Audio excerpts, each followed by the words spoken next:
Tanggapan Ustaz Dery Sulaiman usai Gus Miftah olok-olok penjual es teh. Harus hati-hati bicara.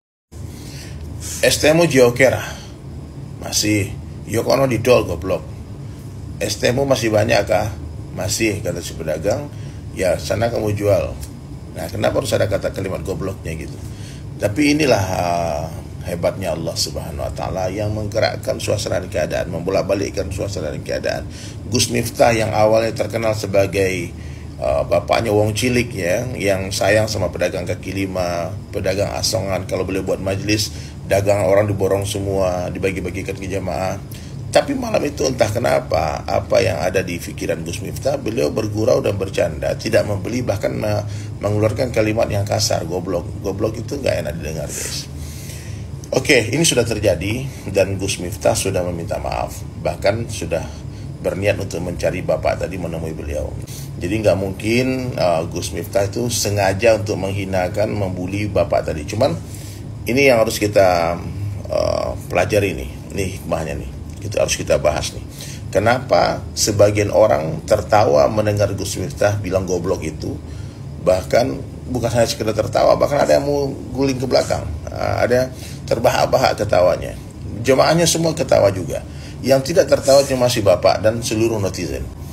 Kenapa? Karena itu potongan video dan kita nggak connect dengan Gus Miftah waktu itu. Jamaah yang ada di panggung dan di bawah panggung itu ibarat orang yang nonton konser. Itu Gus Miftah sudah sambung hati dengan mereka, sehingga apapun guyonan, bercandaan yang keluar bagi mereka tetap terdengar indah di telinga mereka, sehingga bagi mereka tidak ada masalah kalimat goblok itu. Tapi si bapak nggak connect dengan Gus Miftah, ya, ibarat main gitar, gitarnya nggak stem ini. Ketika mereka digenjreng sama Gus Miftah, terdengar nggak enak. Sehebat apapun pemain gitar, kalau dia genjreng gitar yang tidak stem, pasti akan terdengar fals, tidak enak. Nah, jadi inilah kenapa sebagian orang tertawa, sebagian orang marah. Ya, kita yang netizen pun tidak connect dengan Gus Miftah karena kita hanya menonton video yang sedikit itu. Coba kalau dari awal sudah bergurau, tentu kalian pun akan ikut tertawa seperti orang-orang di panggung itu. Yang di atas panggung itu kiai-kiai, gus-gus, orang-orang hebat. Dan dalam kasus ini, dalam sinetron ini, sandiwara ini, Masya Allah, ini dunia ini panggung sandiwara. Gus Miftah telah memerankan sebagai pemeran antagonis yang telah dihina satu Indonesia. Tapi Alhamdulillah beliau sudah mengakui kesalahan dan minta maaf, introspeksi diri. Dan kita doakan Gus Miftah terus dijaga sama Allah, karena jabatannya sekarang berat, ya, memikul amanah sebagai utusan presiden, harus hati-hati bicara. Dan si bapak luar biasanya lagi, asbab dibully Gus Miftah, sekarang tak lama lagi insya Allah dia akan jadi miliuner, orang kaya raya deh. Teman saya aja Pak Haji Andre langsung telepon kemarin, WhatsApp, dibilang, Ustaz, ini saya 10 juta nih, 10 juta untuk bapak penjual es teh, tolong carikan, suruh dihubungi saya transfer sekarang juga.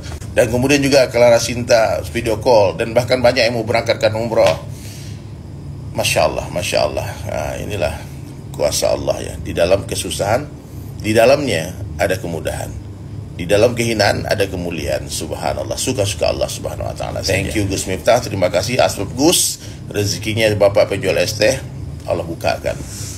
Sangka baik terus, sangka baik terus, insya Allah hati jadi baik. Oke, sangka baik kepada Allah, sangka baik kepada Allah, insya Allah hidup kita baik, mati kita baik.